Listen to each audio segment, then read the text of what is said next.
You are listening to the 5 a.m. podcast, and today is your day. Welcome to the 5 a.m. podcast, where we dive deep into conversations that challenge perspectives and expand minds. I'm your host, Michaelklassen, and today we're pulling back the curtain on a world a few of us ever get to see. That is the realm of professional investigations. Our guest has spent decades peering into the shadows of society, uncovering truths that others have tried desperately to hide. Nils Grevillius began his remarkable career in military intelligence before becoming a Pinkerton agent in Los Angeles, and later established his own private investigation practice in the 1990s. From tracking down witnesses across international borders to investigating financial fraud and homicide, Nils has seen humanity at both its most deceptive and its most vulnerable. What makes today's conversation especially valuable is Nils' unique perspective on human behavior and deception. In our modern world, where we are constantly bombarded with competing narratives and information, the investigative mindset he's honed over decades offers powerful tools for cutting through the noise and recognizing truth. Whether you're fascinated by true crime, interested in human psychology, or simply curious about what really happens behind the scenes of complex investigations, you're about to gain insight from someone who's made a career of uncovering what others work tirelessly to conceal. Get ready for a conversation that just might change how you evaluate everything from business, relationships, to the news you consume. And now, welcome with me, Private Detective Nils Grevillius. Welcome to the 5 a.m. podcast. I'm very pleased to be here, Mr. Klassen. It's very nice to chat with you again, and I'm looking forward to a robust conversation. And now, ladies and gentlemen, you will not know this, but Nils and I met on the podcast I produce called Gray Matter, and I was taking furious notes. Oh, they weren't furious as in upset, but speedy notes, just making sure that I had some good conversation for today. And the comment that really piqued my interest, and this is how we'll kick things off, is that Nils was in Denmark searching for two prostitutes. Can you get into that story, Nils? Well, I don't want to overexcite your viewers, your subscribers, Mr. Klassen. They were witnesses to a purported kidnapping in Los Angeles, and it seems that the LAPD and the FBI had kind of dropped the ball. They weren't searching too hard for them. And I later discovered that once one of them gave me a full allocution of what had occurred in Los Angeles, I discovered why it was that the police and the Bureau weren't beating feet all over Europe looking for these two young ladies. So it took a bit of work. Europe is a tougher environment in terms of people's privacy. You know, they have very pronounced privacy law. The police are able to go after people and violate all privacy, that sort of thing. But when you're operating as a private detective in Eastern Europe, Northern Europe, that sort of thing, sometimes you're a little bit limited as to what it is that you can discover. It's very important to have local contacts if possible. I was confronted by the Danish railway police while I was in pursuit of one of them in terms of them demanding to know why it was, my purpose for being there. When they discovered I was a Los Angeles private detective, they actually wanted to pose for a photo with me, these two Danish police officers. And, this was around 2002 or 2003. I can't remember. But it took a lot of work. I found one of my young women working in a very posh health spa, in a place in Zealand. I don't know if you're familiar with Denmark. You have the Jutland Peninsula, and then you have over to the east a large island called Zealand, and Copenhagen is on the eastern end of Zealand. Well, over at the other end is a ferry port that will take you to Jutland called Korsør. Well, just east of Korsør is a kind of a nice little town, probably a little bit like the nicer parts of Vancouver, Portland, that kind of thing, and it's called Slagelse. You could break your jaw trying to pronounce all those struck out O's and umlauts and all these other parts of the Danish language. But I found her working there, and it was kind of odd. It was a nice-looking health club, and she looked very nice behind the counter. She was dealing with upper middle class and professional class women and men coming in to stay healthy, work out, that sort of thing. And the Danes are pretty healthy people. They bicycle a lot. They're much more physically fit than Americans are Hmm.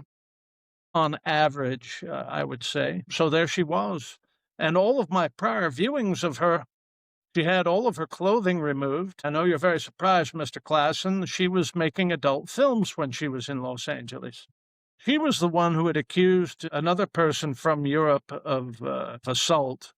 And really what happened was she was entertaining men on a professional basis and had a transactional disagreement and decided to exact revenge on him by calling it assault rather than like a business dispute. I don't want to get any more specific than that. This is a Yes, G-rated, of PG maybe course. audience here. That's right. But anyway, this man wound up going to prison for a little while as the result of her dishonesty, her serial dishonesty. And I think she was rather surprised to have a private detective visit her in this posh health club in Schlegelscha. Yes. So then you've investigated everything from financial fraud to homicide. What patterns in human behavior have you noticed maybe that could be universal regardless of the situation? Well, there are different types of homicides. Let's talk, okay? Homicide merely denotes man kills man. Murder has a classic definition of the unlawful taking of the life of another with an abandoned and malignant heart. Without those things present, it isn't really murder. It might be manslaughter. It might be justified homicide. Michael Klassen defended himself from the man that he met at the roadhouse who drank too much and was upset that Michael Klassen made a tart remark to the young woman on the man's arm. You know, all these things. But Yes. murderers have in common is typically they are psychopaths to some extent or another. One of the things that isn't well understood about psychopaths is they have no conscience, and there's nothing that the state can do to give them a conscience. There's nothing medical science can do to put a conscience back into a man or woman who has lost it. And to permanently lose one's conscience is to be defined as a psychopath. And then there are other types of psychopathy from people who aren't necessarily psychopaths, and I'll give you a good example of institutional psychopathy. The people who maintain the treatment Okay. manual here in the United States that defines what is and what is not a treatable psychological, psychiatric, or personality disorder condition is called the DSM, the Diagnostic Service Manual. They have removed the term psychopath from the DSM. Here recently, I had to interview a man who I arrested for rape in 2011, who said to me, "You can't call me a psychopath. There are no more psychopaths. It's in the DSM." And so that's an example of a psychopath using psychiatric jargon, argot terminology, and protocols in order to justify his existence as a psychopath. One of the most alarming tendencies of psychopaths, Mr. Klassen, is the remarkable ability to inculcate sympathy and assistance from dupes, civilians who are too Okay. unwise to know that they are dealing with a psychopath. You'll find this in institutions, schools, juvenile halls, Mm. court systems. A man's under probation for Yeah. multiple crimes of a particular type. Yeah. He's learned all these new social skills while he's been under penal detention. He's participated in every group activity that we've held. He earned a degree in underwater Uh-huh. basket weaving by correspondence while he was here. And it is my professional opinion that Michael Klassen will go forth and never offend again. They're committing malpractice when they do that. But here's the problem with psychologists, Mr. Klassen. There's no way, there's Okay. no metric for malpractice, none whatsoever. How do you enforce malpractice in a profession where there is no metric for it? So when let's say there are a lot of people who like to castigate a particular church or another for past abuses. And there have been some shocking abuses associated with clergy. But nobody takes a second look at what the hierarchy of the church was relying on when they returned Father so-and-so to parish practice after offending over and over again. But there's a psychiatric opinion that says that this member of the clergy has been treated and he no longer has these urges to share sacristy wine with 9-year-old boys and take them back into quarters and do whatever, right? And then he does it again. They go after the church. They never go after the psychologist or the psychiatrist, do they? When was the last time you heard about a psychiatrist jailed or sued for his or her inability to accurately predict the future bad acts of a past MDSO, mentally disordered sex offender? It never happens. Now, in Department of Corrections, my Department of Corrections, probably in Western Canada as well, let's say Michael Klassen and Nils Grevillius go to prison, territorial prison up in Alberta. They probably have a whole protocol for figuring out whether or not Michael or Nils are violent, dangerous, disordered, perverse, these things. And they are going to separate us and sort us out so that we're not a threat to staff, to other inmates, to civilians dumb enough to visit people in prison, that sort of thing, right? And they have a very well-established protocol. It's amazing that these ill-educated prison warders seem to know to predict the propensity of men like Nils and Michael to offend again. And the criteria that they seem to use in your prison system, our prison system, the Danish prison system, the Argentine prison system is one and only one thing. Has he done it in the past? If he's done it in the past, there's an excellent chance he'll do it again. And you can't breed it out of him. In the future. Right. It's as simple as that. I'll provide for you another interesting aspect of the psychopath. They need to be treated specially just to feel normal. And it's an ever-escalating need. Wow. What pleased Nils on Monday is going to irritate him on Tuesday and be insufficient on Wednesday. And that goes to pathological egocentricity. I'll give you an example. What if I'm a 15-year-old boy and I don't get sufficient attention from my father, and I've got kind of a neurotic Karen of a mother, and I decide that maybe I'm actually a girl, and I'd look much better with purple hair and a push-up bra, and I want everybody to start calling me Jennifer instead of Nils, and I want everybody at school to do this. And so institutional psychopathy and institutional codependency, the people running the school are going to have an ironclad rule that everybody, come Wednesday when Nils shows up in a skirt and a wig and calls himself Jennifer, Michael's going to get kicked out of that school or sent home with a naughty, naughty note for his parents to deal with, because Michael looks at Nils and says, F you, pal, your name is not Jennifer, you're Nils, you're that idiot cry-bully who was at school yesterday in trousers, upset because he can't play football or baseball. So that's an example of needing to be treated specially to feel normal. Now, not every one of these people becomes a psychopath or becomes a killer or a molester or things like that. But there is an ever-escalating need to be treated specially to feel normal. Have there been some other cross-border adventures in your career as a private investigator? Aren't you a clever one, Mr. Klassen? Maybe 25 years ago, I crossed the border into Canada, and I was looking to identify a guy running a boiler room in Burnaby, British Columbia, that was marketing. Is that right? Yeah, they had a boiler room that was telemarketing fake vitamin pills to our senior citizen population. We wanted to identify who was doing this. They were using a mail drop, and they weren't registered with Industry Canada under their trade name. And couldn't get there's an outfit up in Canada, they call them the RCMP, the Mounties. Couldn't get the Mounties interested in what was going on in Burnaby. And so a man with a little bit of political power in Nevada sent me into Canada to identify the man involved in it so that he could confront a Canadian politician that he was doing a bit of business with related to the record industry. And when I got up to Canada and started poking around, I placed the mail drop under surveillance. And there's a particular technique that mechs like me use with a private mail drop. Like, let's say Michael Klassen receives his mail at a UPS store or something like that.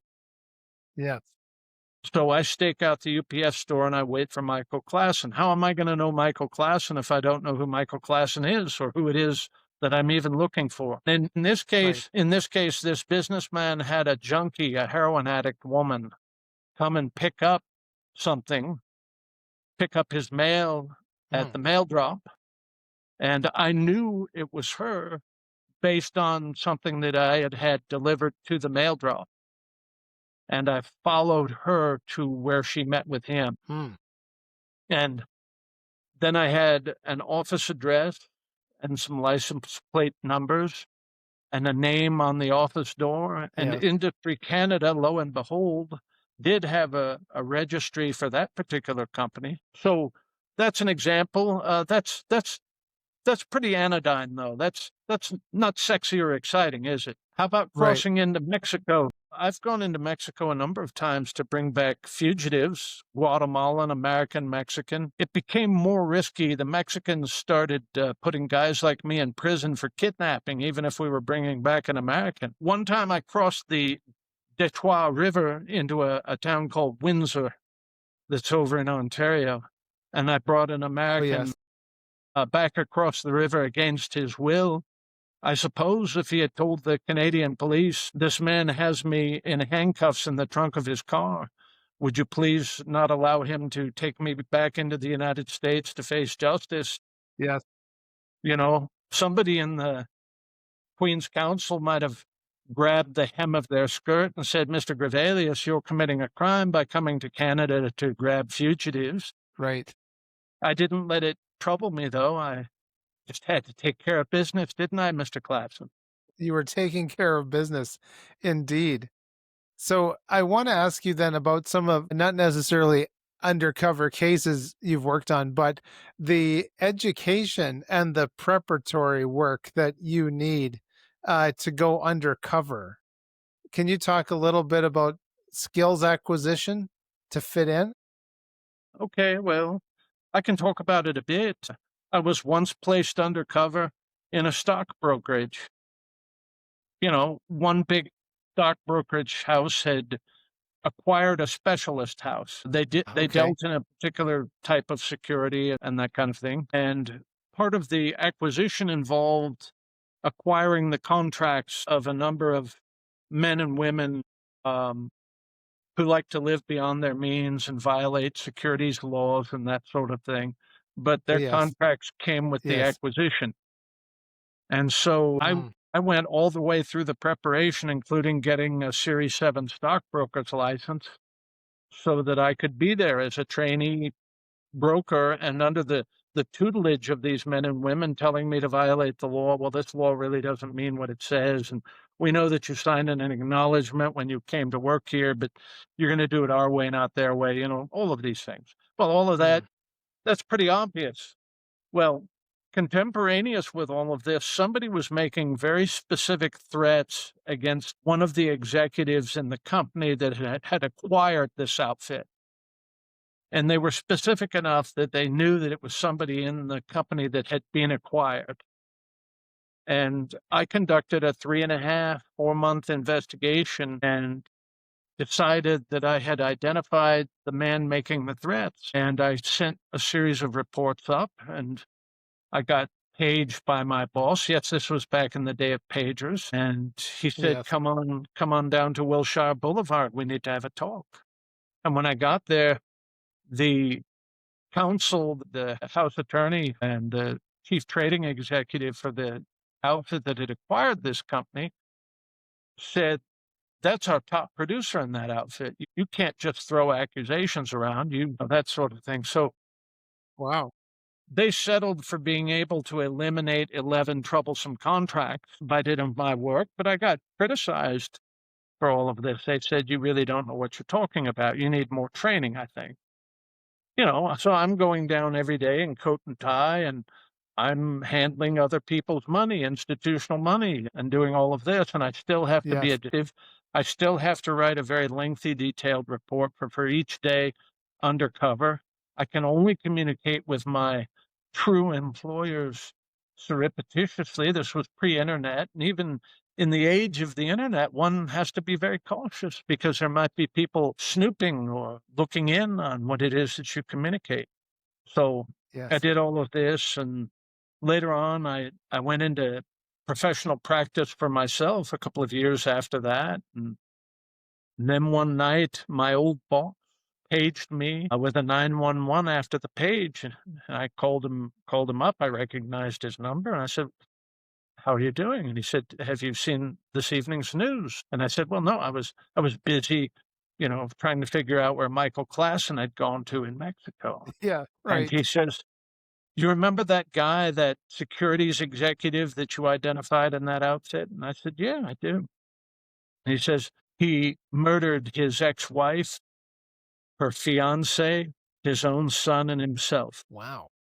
And that was the man that Wow. I had identified as the one making the threat. So Wow. I didn't get murdered. It was sad. It was ugly stuff. Uh-huh.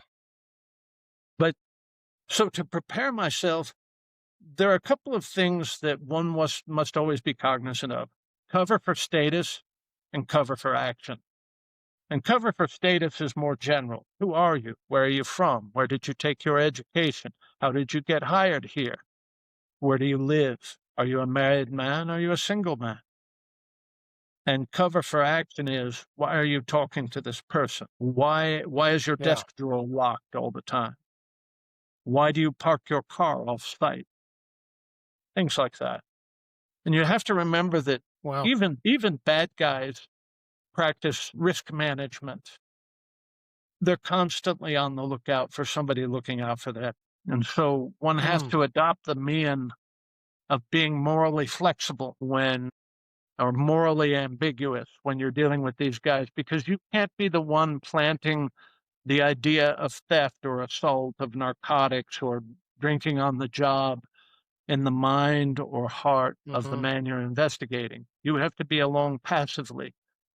When Michael Klassen asks me, "Do you want to go along and snort a couple of lines of cocaine at lunchtime?" Oh, I don't know. Where are we going to go? You have to be, right in the zone there. And you don't want to put any cocaine up your beak, because then everything you've done is suspect. Maybe Uh, I'll snort cocaine with you boys yes. another time. The last time I snorted cocaine, I came to in Singapore with a full beard and a wife. It was amazing. Just make a joke about it and back off from it.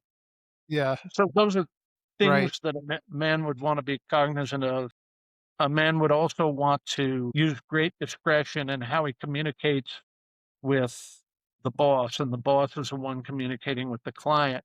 And sometimes when you're undercover in a situation like that, the client will have somebody who's indiscreet in his or her office, and it will become known in the company that there's an undercover in there somewhere. A Pinkerton detective got beaten to death in Northern California about 30 years ago on an undercover job. Okay. It's a very real concern. So there's a particular way that you communicate and ways that you never communicate. And you don't want to have communications materials on you. You don't want to have a report in your pocket ever. You don't want to have Oh, yeah. the phone number of the Pinkerton field office in Seattle tattooed on your left arm. You Yeah. Right. have to live the life completely. And that's the way it is. I was undercover in a few assignments. I learned a lot doing it, and I think I was reasonably effective, but it's dangerous, and it was important to making me who I was. I'd been undercover Mhm. in a defense plant for 3 or 4 months, and I got called down to our headquarters to review a report on a completely unrelated case. and they handed me the whole file, including the administrative portion, which included what they were billing me out Wow. at. And they were billing me out at 10 times my hourly wage. And Wow. um, one has to be, I had to think on it. I could have been resentful, and I wasn't. I thought to myself, that's how business works. That's not my business, it's his business. Yeah. Planted in me the idea that I could be making my own causes, my own cases, and Right. billing the higher amount. Yeah. Well, that's really good.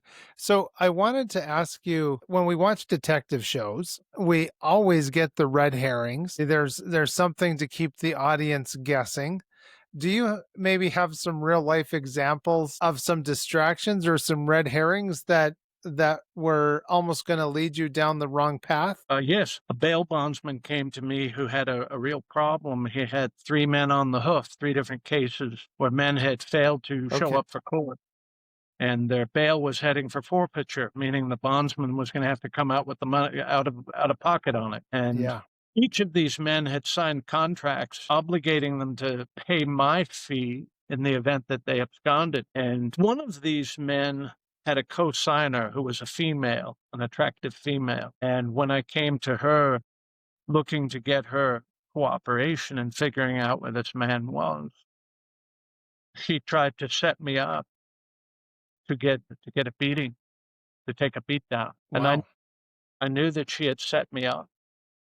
And I managed to avoid taking a beating, but I did get dog bitten pretty badly on the leg. I managed to run the dog over, getting out of there. And I had to do some things. And I went back to the bondsman, and it turned out all three of these men had been referred by quite a different person, a drug dealer, it turned out, who called himself a pool player. And so he was the common denominator. And Interesting. I did a bit of hunting around, and I finally figured out where the main guy was, the quote unquote fiance of the woman who had set me up to take a beating. Okay. And so I got him in irons in a motel room in Fontana, got him handcuffed, and I made a call from his motel room to myself to make my pager go off. Okay. And my pager kept going off. It repeated 3 times, and I had him in the car, and I had him scooted all the way up to the dashboard, right, with his handcuffs in front at that point, and in leg Okay. irons in case he jumped out on the freeway. He couldn't run far in leg irons.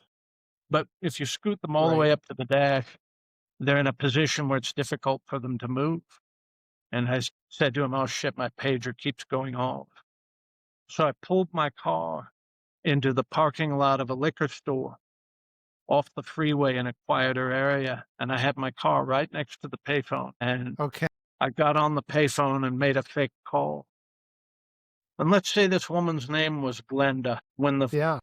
phone call didn't, I said, "Yeah, I've got him. Your information was absolutely perfect. I'll be sure to link up with you as soon as I get him in there." Uh-huh. Yes, of course. Absolutely. Okay, love. And I hung up.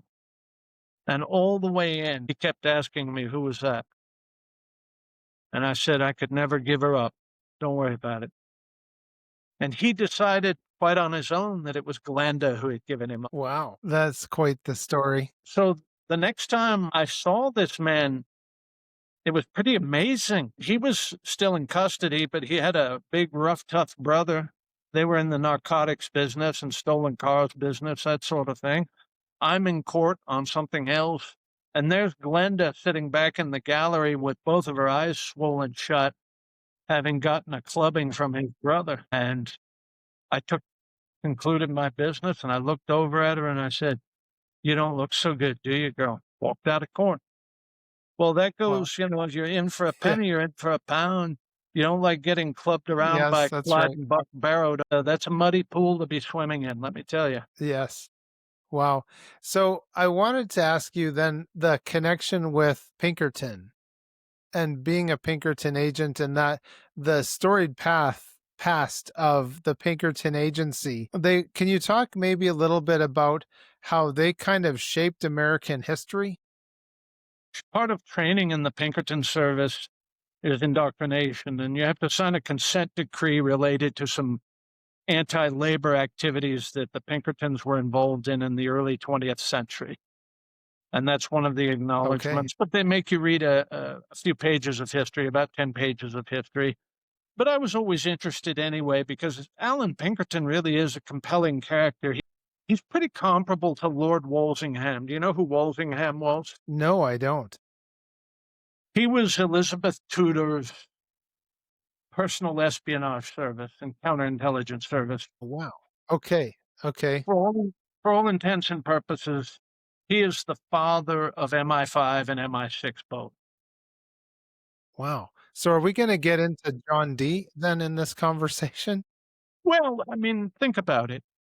There's a long Yeah. history of espionage and counterespionage, and Alan Pinkerton himself was a labor activist who fled Hmm. England with the crown wanting to maybe dangle him for some of his activities, and he landed in Chicago in the 1850s, and he saw how corrupt, filthy, violent, and dangerous Chicago was, and for some reason decided that he would found a detective service. And he was told, "You'll never be able to do this. What the hell do you know about detecting anything? You were a school teacher and a labor activist." Alan Pinkerton hired the right men and the right women, and he had a good training program, and he had a means of evaluating people. And I use a means also of evaluating whether or not a man or woman is suitable, and if so, to what extent. There are some guys you can only use as a snitch or an informant. In Okay. counterintelligence, you might call that a defensive source operation. You don't trust him with much. You test everything he gives you. If he's reported reliably in the past, okay. So you give him a little more credibility. And then there's the guy who you can trust to go down to the courthouse and pull an old record for you and not steal your money and that sort Okay. of thing. That's slightly higher. And then there's the guy that you can trust to be out on the street as a pavement artist, following Michael Klassen around and being invisible while he does it. Yeah. Talking about the mech who pulls Michael Klassen's garbage at 4 o'clock in the morning when Michael Klassen is sound asleep, and puts the garbage can in exactly the same place and position that it was when Michael Klassen got bully-ragged by his wife the night before to haul the garbage out, right?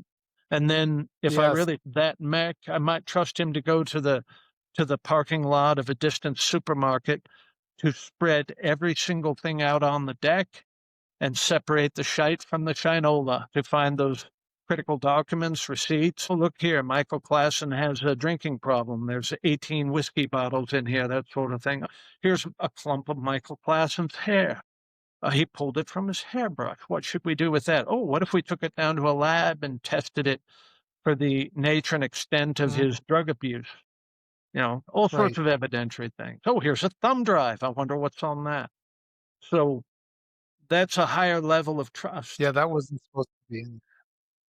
Yeah. So what you're doing when you have a guy like that, maybe he just wants to do that work and he doesn't want his own license, his own practice. He wants to be an hourly man, freelance, able to come and go as he pleases. And there are some good men like that and some good women like that as well.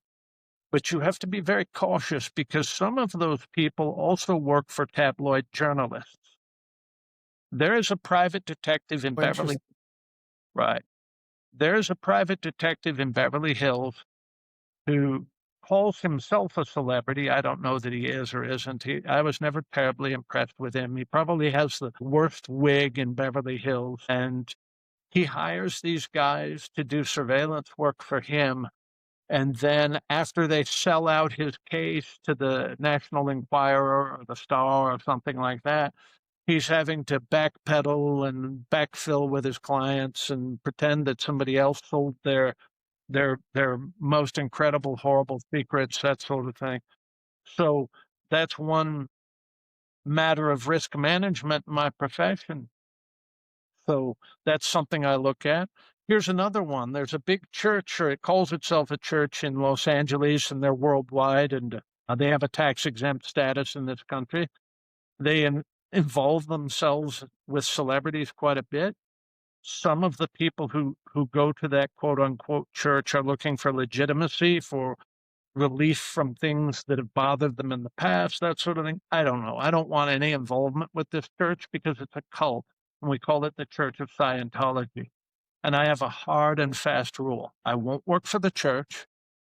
I won't work with any private detective who has been involved with the church in the past, ever, because they have a tendency to sell things out. Now, I have done some work for individual Scientologists, but I'm very cautious in what I do. If it looks like it's something church related, I always tell them you'll have to find another bunny to hop around the grass. It's not going to be me. Right? And Yes. the Yes. Church of Scientology is free to do as they have done. Harass people, stalk people, pretend to help people while they're ruining lives, whatever. They can do whatever the hell they want. I don't care. I don't want anything to do with them. So that's that. Speaking of Colorado Avenue, as we were talking about before, and the great city of Pasadena. So, one of the things that this kind of brings up in my mind as we're talking is groups like, or the movie, I should say, Kingsman. And so the reason that I wanted to bring them up is, it's kind of a fanciful idea, and it almost sounds like they could be this clandestine organization. Do you think that there's organizations like that exist in our world today? Does Justin Trudeau have a wooden head? Yeah. Well, not as wooden as his shoes. Okay, so yes. In fact, I may be a member of one, Mr. Klassen. Yeah, to the extent that I have a network of men and women around the world who are similarly disposed. And as long as I have the bakshish, the money to back my play, I can get somebody pre-vetted in Peshawar, Pakistan, to follow Michael Klassen when he goes to meet with Al-Qaeda.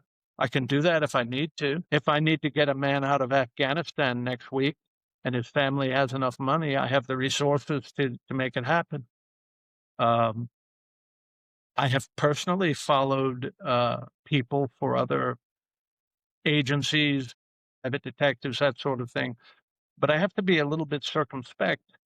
There are a few governments that will hire men and women like me to conduct their harassment and counterintelligence investigations, and the private detective doesn't know that they might be working for Iran or China or North Korea, Okay. that sort of thing. So when somebody calls me up and says, "Oh, there's a Korean man we need you to follow around in Vancouver for the month of February, and we're going to pay you $1 million to do it." Who's the client? Well, it's a corporation registered out of Netherlands Antilles, and your point of contact is going to be a Yes. Canadian named Michael Klassen. Really? That's interesting. What's Michael Klassen's interest in this guy? Well, we can't exactly say. Just he might pose a risk management problem for certain people. I understand. Call somebody else. I think I'm busy that month. Uh-huh. Yeah, you can't go anywhere Yes. near that. In fact, there was a private detective on the East Coast who got caught working for the government of Iran. He was a retired police officer. I won't go anywhere near something like that. Right. So then, in a world where we have information overload, your job requires this separating the signal from the noise. Do you have a process that you can share with us of determining facts from the non-factual, and a way to ferret out the truth? I do, but I'm not going to share it. Well, at least I tried. Oh, So no. how about though for How about I respond more effectively? okay, sure. The internet at its very beginning created a situation where people were trying to drink from a fire hose. When the internet first Yes. came along, I had a couple of people contact me and say, "Well, what are you going to do for a living now?" The internet has solved everyone's problem, their information problem. They can now figure things out, identify people, blah, blah, blah, blah, blah. Well, it also creates more opportunity for people to defraud others, to hide, to disguise their Yes. true intention, who their connections are. And often the way to get it, the truthfulness of something, is to check it in context as opposed to text. What if Michael Klassen receives a series of letters that I can open and look at the letters and the communications from a couple of people, and I can read the communications, but the communications don't really make any sense. In one letter, it says, I was smoking opium in Brussels while riding a three-wheeled bicycle with my monkey, and I hope to be able to send you a photo of it next week, Michael.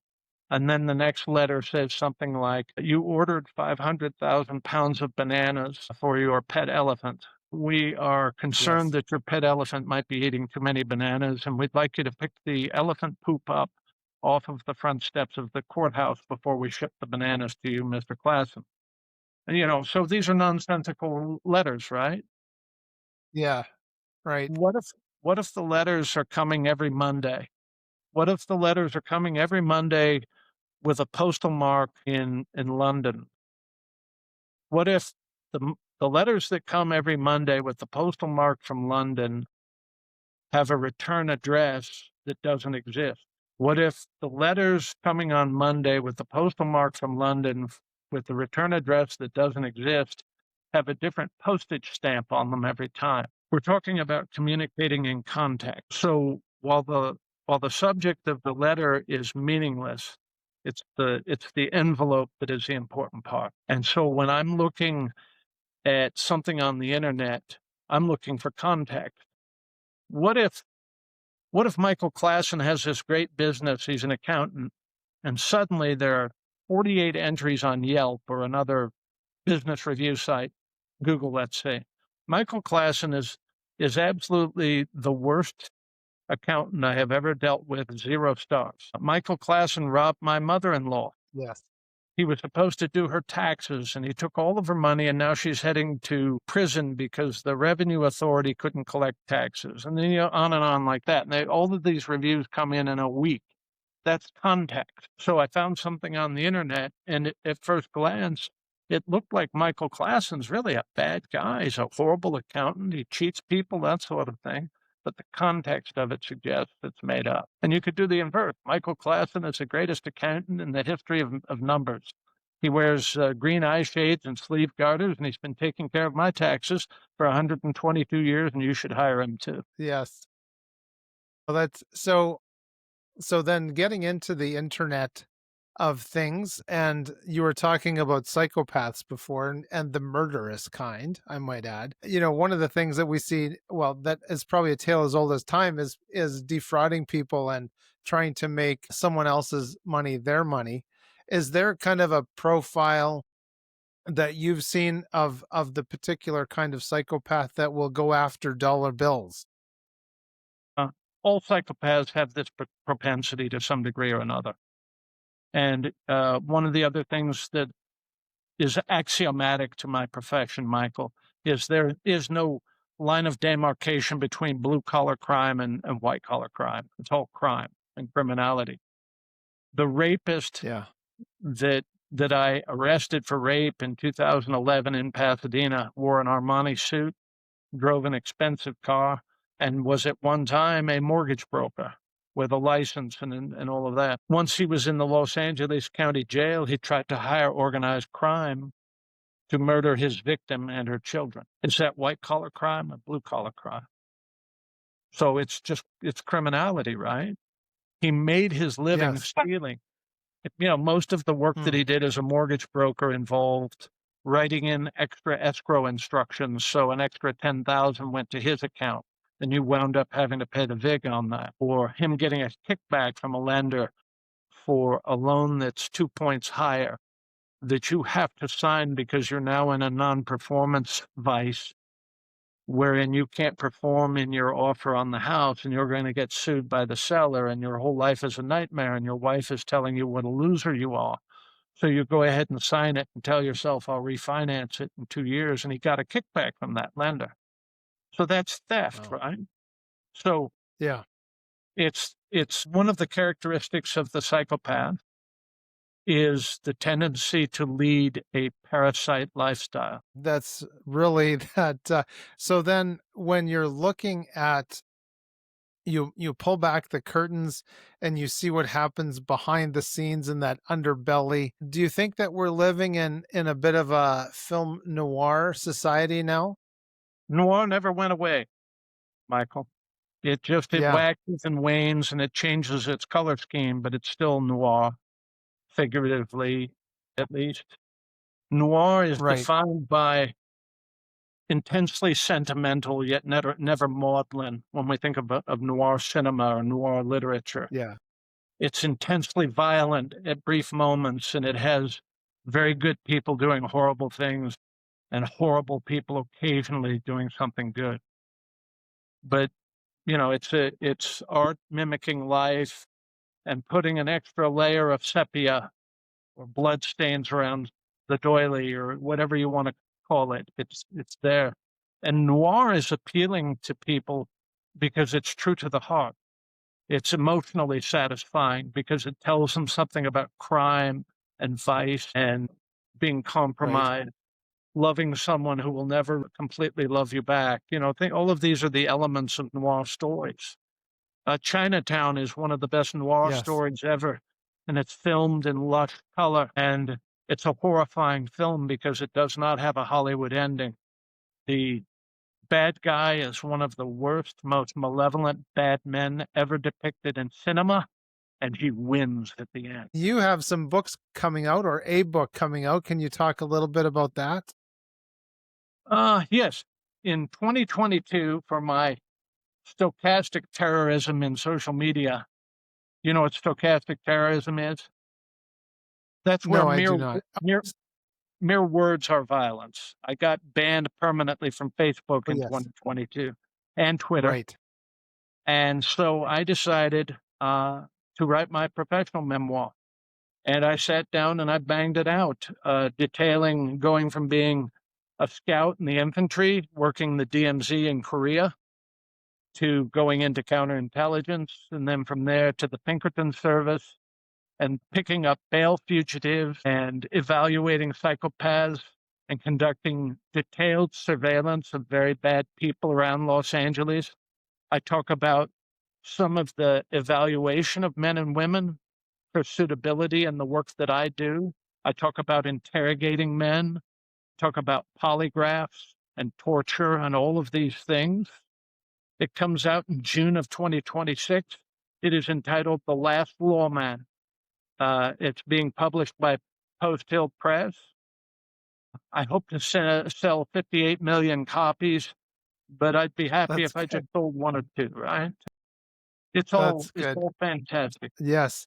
So then in the work that you've done, have there been some perpetrators that you've discovered or uncovered that apart from the fellow at the financial office where maybe yourself but definitely others said, "Wow, didn't see that guy coming for that charge." Well, okay, so the white collar criminal, quote unquote, rapist who tried to hire the Mexican outfit, everybody, Mm, mhm. I said, oh, it's just him. Everybody in town liked him because he was the safety valve for all the big mortgage lenders. And, all the loans that they couldn't place, they would give them his phone number and act as if they'd done them a favor or something. So, yeah, I see a lot of bad stuff. I saw something a couple of years ago that was interesting. Another private investigator allegedly murdered his wife and then took his own life in Arcadia, California, next to Santa Anita Racetrack. And I knew this private investigator. I had never worked with him, but I knew him. And I never thought he was a terrible man. And it piqued my curiosity because he didn't seem like the sort of man who would murder someone and then take his own life. And Right. so I went and poked around a bit. I found the coroner's report. Oddly enough, it was at the coroner's office. And I peeled the report apart. And the wife had been shot several times, and he had been shot twice. Now, Mr. Klassen, if I ever get around to committing suicide with a gun, I'll only shoot myself once. I don't like being shot. It's happened to me before. I'm not going to endure 2 or 3 or 4 self-inflicted gunshot wounds, I promise you, Mr. Klassen. And Uh-huh. sometimes, Yes. these public agencies are under heavy political pressure to keep their statistics low. And murder-suicide is a cleaner statistic than an unsolved double homicide. Well, yeah. Yeah, absolutely. Wow. So then do you have a philosophy then for navigating life? You've got both eyes open to reality, but still maintaining optimism or a cheery disposition? My life is pretty good, Mr. Klassen. I like my work. I love my family. You had mentioned that you had some time in the DMZ in between the Koreas and then got into some counterintelligence. Is that what kind of sparked the thought in your mind to be a private investigator? It was not, actually. And I'll be frank with you. If I had it to do over again, I'd volunteer for something like Delta selection instead of counterintelligence. Okay. I was a square peg in a round hole. I really was. I'd been in the infantry for a few years by then. And, maybe I was too salty for my own good. I was certainly a little bit immature. I wasn't a good fit in counterintelligence. I could do all of the work and do it very well. But, Hmm. I'd have a few pops after work and I'd shoot my mouth off at the wrong moment. And that's just the nature of who I was at the time. And it wasn't a good fit. So then what was it that made you want to get into private investigations? If I was hired at your local bank and I'm supposed to be a Okay. teller and then an operations guy, and then I'm gonna be the loan guy, I get Yeah. ennuy, I get bored. I'm gonna say something inappropriate to the most attractive women Right. coming through the door, or I'm gonna sit there and I'm gonna think about ways to tunnel into the bank over the weekend while everybody else is fishing. I just have Yeah. that thing in me. So it's Yes. better that I do this. It really is. This work is, I earn an adequate living, but I don't do it for the money necessarily. I do it for the freedom. I'm going to Right. write some more. Joe Cornett, the guy who makes all those cowboy movies, and I have written a crime drama. And yes, I enjoy writing. I'm one of the differences between myself and, say, Colin Powell. You remember Colin Powell used to be Secretary of State, very impressive general. I wrote my own memoir. He didn't write his own memoir. The man Yeah. couldn't write. Right. Knew the man, okay? I worked for him for 3 weeks once. Can't write, all right? I can write my own book and did. Yes. How can our listeners and viewers get in touch with you? They can find me on X, formerly Twitter, at Detective Nils, and that's Nils, like the plural of nothing, Mr. Klassen, lots of nothing. The plural of nothing. Yeah, that's like the word utopia, which actually means no place, if I remember that correctly, unless you put an E in the front. Well, okay, so you're correct. Here's the other thing about utopia. Every utopian movement is ultimately a death cult. Yes. Pol Pot was a utopian. Jim Jones was a utopian. Adolf Hitler was a utopian. Yes. Let Wow. me give you another word that we can define here for our Okay. listeners.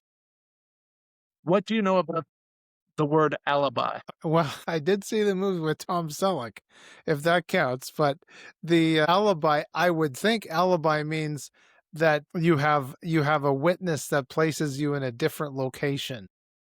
Okay, that's the modern definition. Alibi is Greek Okay.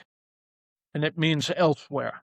So you don't have an alibi, you were alibi. That's clever. I like that. I do love words and etymology and knowing where they came from. So, well, I must say thank you very much for fun and engaging conversation here on 5 a.m. podcast.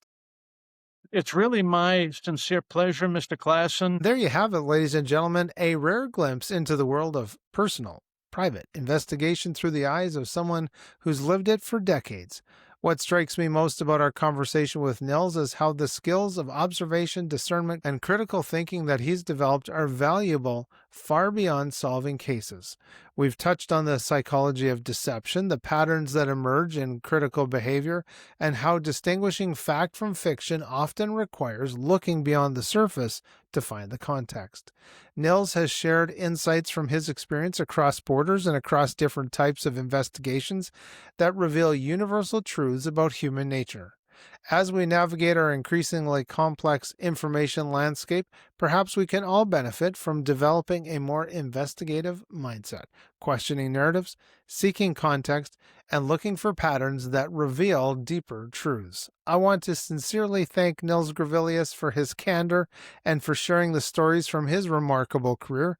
Don't forget his upcoming memoir, The Last Lawman, coming out in June 2026, promises to deliver even more insights from his journey from military intelligence to private investigation. For those wanting to connect with Nils, you can find him on X, formerly Twitter, at Detective Nils. Thank you for joining us today. Thank you for another great conversation that challenges how we see the world. If you found value in today's discussion, please consider sharing this episode with someone who might appreciate the insights. And remember, please seize your day, enjoy those sunrises and sunsets, and all those adventures in between. I'm michaelklassen, and we'll meet again on the next 5 a.m. podcast. Thanks for watching the show. Just a reminder that you can get all of our resources, other episodes, and read our blog posts at 5ampodcast.com.